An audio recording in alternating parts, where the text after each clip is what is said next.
why espionage was crucial. In the shadows of musket fire and battlefield glory, a silent war was being waged on that would shape the destiny of a nation. While George Washington is often remembered as the father of his country and commander of the Continental Army, he also carried a second lesser-known title, America's first spy master.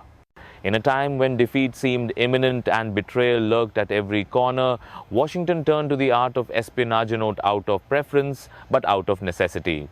The American Revolution was not just fought with bullets and bayonets, but with coded letters, invisible ink, and secret informants. This is the untold story of how Washington built an invisible army one that moved in silence, struck with information, and ultimately helped defeat the most powerful empire on earth. War of nerves, the early intelligence struggle. As early as 1775, Washington recognized that he was not just facing redcoats, but a professional military machine equipped with a robust intelligence network. The British had centuries of experience in espionage and military secrecy. The Americans, by contrast, were farmers, blacksmiths, and teachers turned soldiers. This imbalance meant that the only way to level the field was through intelligence.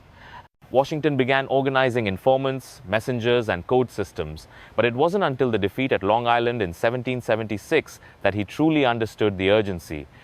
He wrote to Congress urging the creation of an intelligence division and requesting funds for covert operations.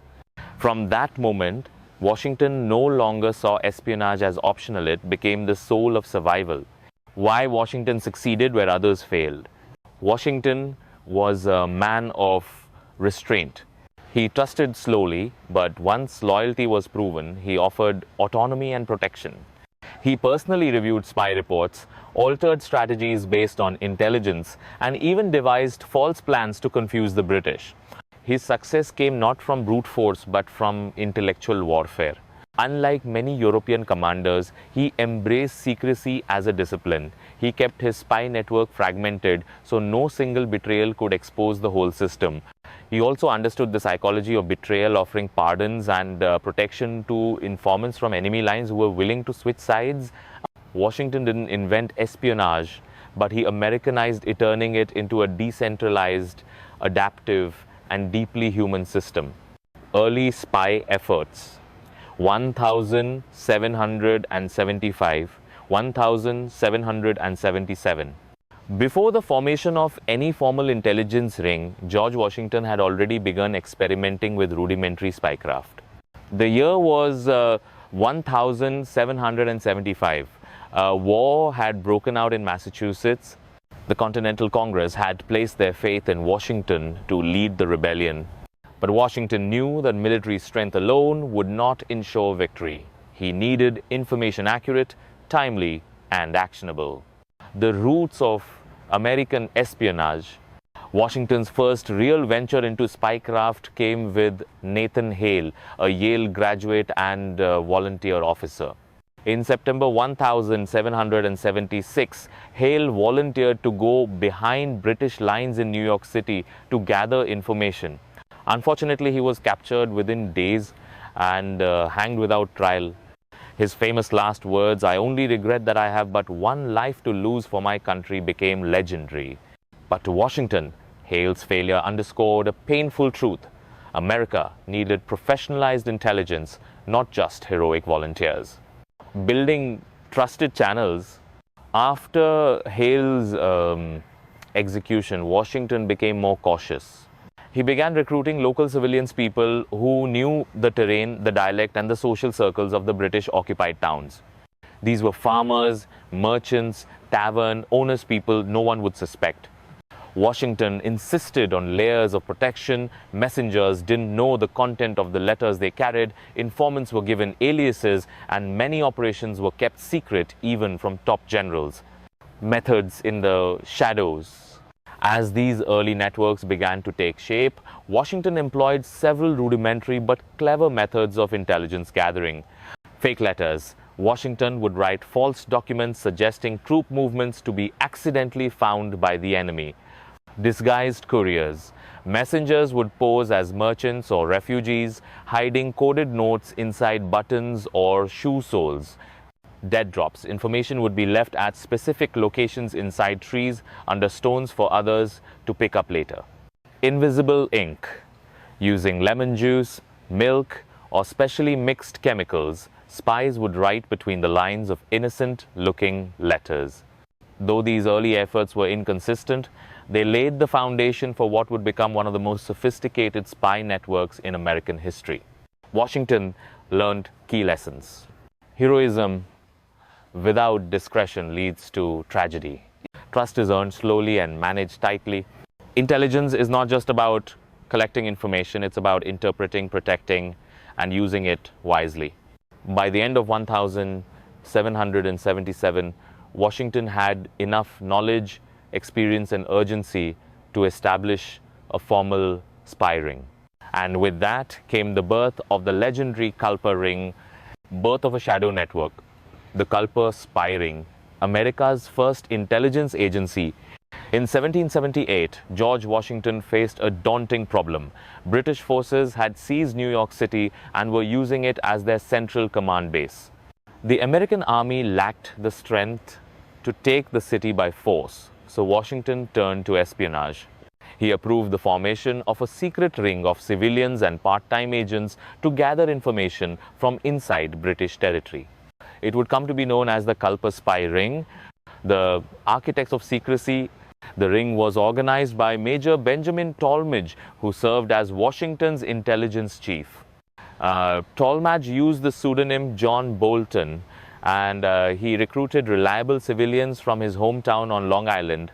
His key recruits included Abraham Woodhull, Samuel Culper Sr., a farmer who had access to British circles, Robert Townsend, Samuel Culper Jr., a merchant in New York City with deep ties to loyalist networks. Anna Strong used her laundry as a signaling system to pass messages across the Sound. Austin Rowe, a courier who transported information disguised as letters or personal notes. These individuals operated under code numbers, false names, and never met together in person. Codes, ink, and invisibility. The Culper Ring employed groundbreaking techniques for the time. Code numbers. Each person, location, or concept was assigned a number. For example, Washington was 711, New York was 727. Invisible ink. Developed by James J., brother of John Jay, the ink revealed only under heat or chemicals. Dead drops. Messages were hidden in hollow tree trunks, barrels, or fences. Laundry signals. A black petticoat on a clothesline signaled a pickup. The number of white handkerchiefs indicated the cove location. English, tiếng Việt. The Culper Ring employed groundbreaking techniques for the time. Culper Ring sử dụng các kỹ thuật tiên tiến cho thời điểm đó. Code numbers. Each person, location, or concept was assigned a number. For example, Washington was 711, New York was 727. Mã số, mỗi người, địa điểm hay khái niệm đều có mã số riêng. Ví dụ, Washington là 711, New York là 727. Invisible ink, developed by James J., brother of John Jay. The ink revealed only under heat or chemicals. Mực tàng hình, do James J., anh của John Jay, phát triển, chỉ hiện khi nung nóng hoặc dùng hóa chất đặc biệt. Dead drops. Messages were hidden in hollow tree trunks, barrels or fences. Nơi giấu thư. Tin được giấu trong thân cây rỗng, thùng gỗ hay hàng rào. Laundry signals. A black petticoat on a clothesline signaled to pick up. The number of white handkerchiefs indicated the cove location. Tín hiệu giặt đồ. Váy đen phơi trên dây báo hiệu có thư cần lấy.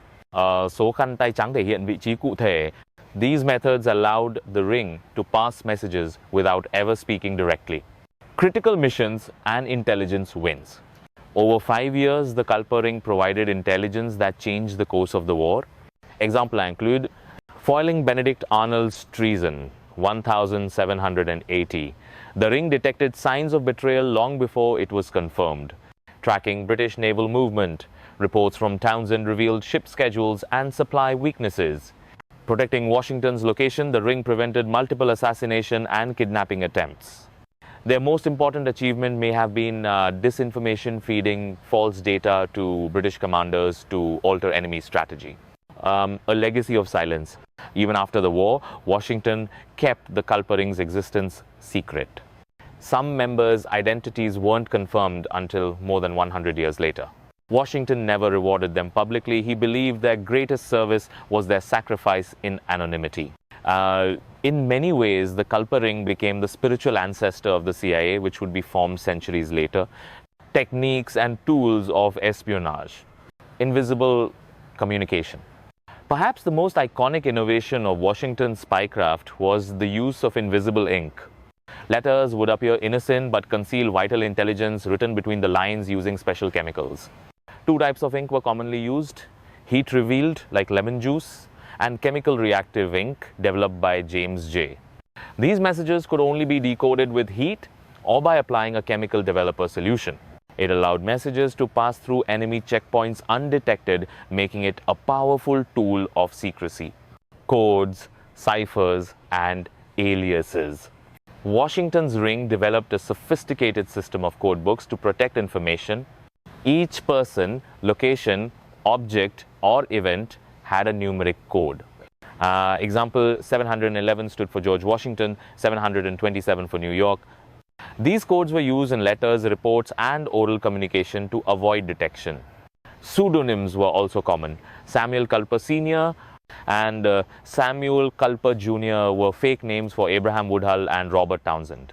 This system minimized the risk of exposure even if letters were intercepted. Signaling methods. One of the most creative aspects of the Culper Ring was the use of visual signals. Laundry signals. Anna Strong used her clothesline to pass signals. A black petticoat meant message ready. Handkerchiefs indicated where the drop was. Lanterns in windows, used at night to mark safe houses or to warn of British patrols. Scratched fence posts, codes carved into fences or trees to communicate prearranged signs. Concealment techniques. Spies disguised themselves as traders, peddlers, or refugees to move freely. Documents were hidden in hollowed-out shoe heels or saddles, double-bottom barrels or crates. Buttons with false compartments. Such concealment allowed even high-risk information to cross enemy lines. Deception operations. Beyond collection, Washington mastered the art of strategic deception. Example, before the Battle of Yorktown, false troop movement letters were leaked, suggesting a New York assault, while troops actually moved south.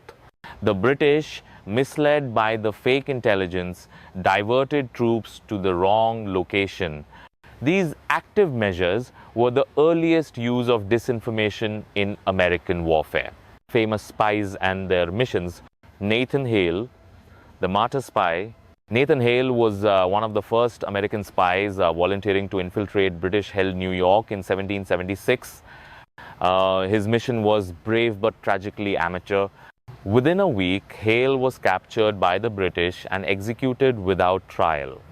His final words, "I only regret that I have but one life to lose for my country," became a rallying cry for the revolution.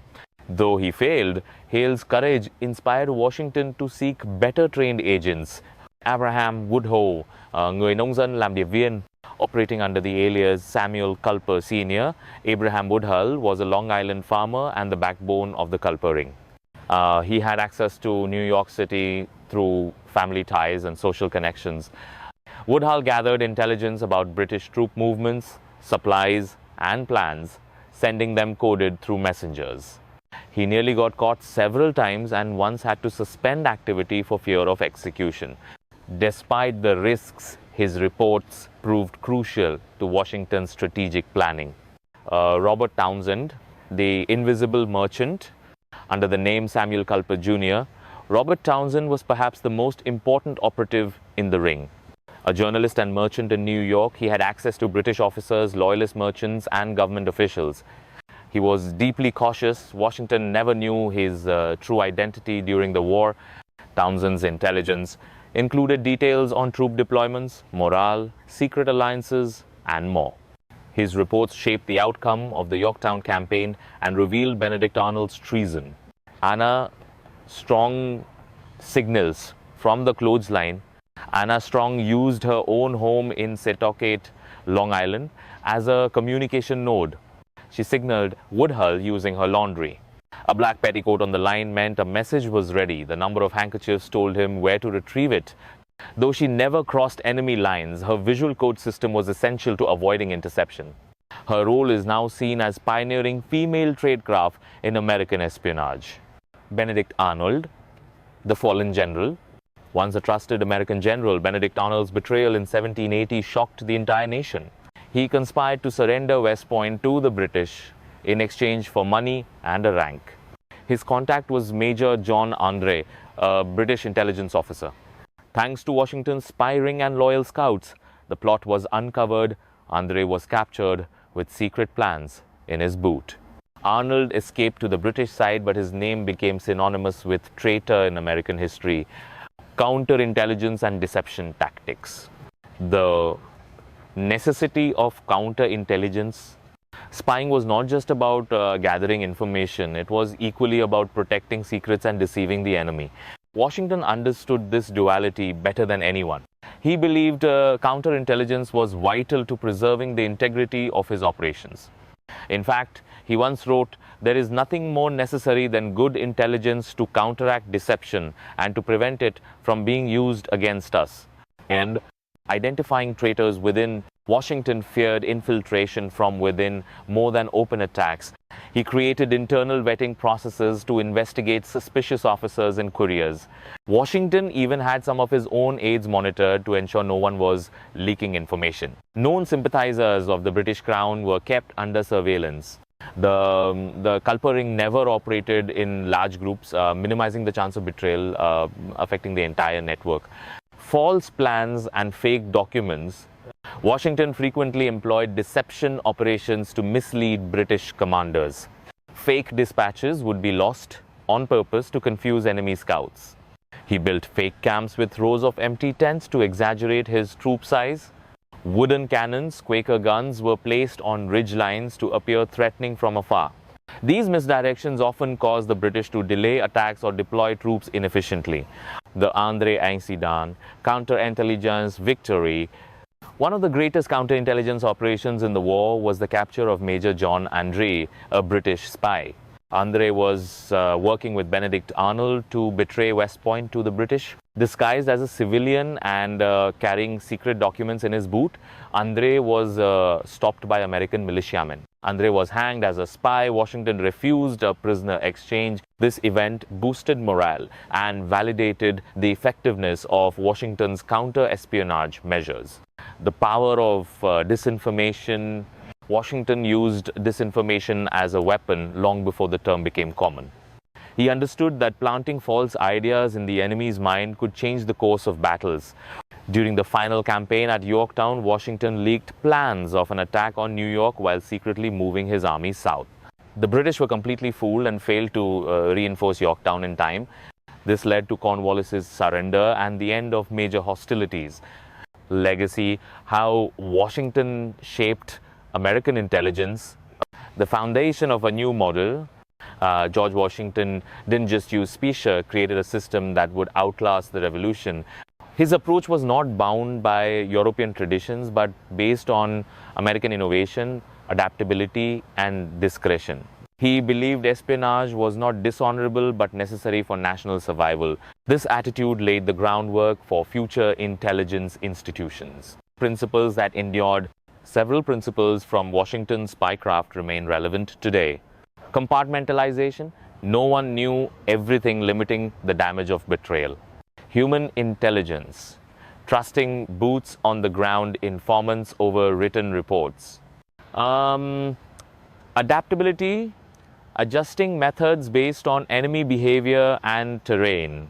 Security over recognition. Success meant staying invisible. From Culper to CIA. Though the CIA wouldn't be formed until 1947, many of its guiding philosophies were born during the Revolution. Washington's preference for human intelligence, HUMINT, over-surveillance or brute force remains a pillar of modern espionage. His use of active disinformation, decentralized agents, and need-to-know protocols inspired post-war intelligence structures. Washington's unseen war. Today, statues and paintings remember Washington the general, the president, the statesman. But hidden behind the portraits is another version of him, the silent warrior, the spy master, the architect of invisible victory.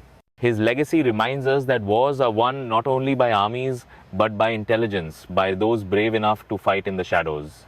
In the silence of encrypted letters, the flicker of lantern codes, and the echo of footsteps in moonlit forests, Washington's unseen army changed the fate of a nation. The war was fought on battlefields, but it was won in the shadows. And that is the story of how America's first spy master shaped history.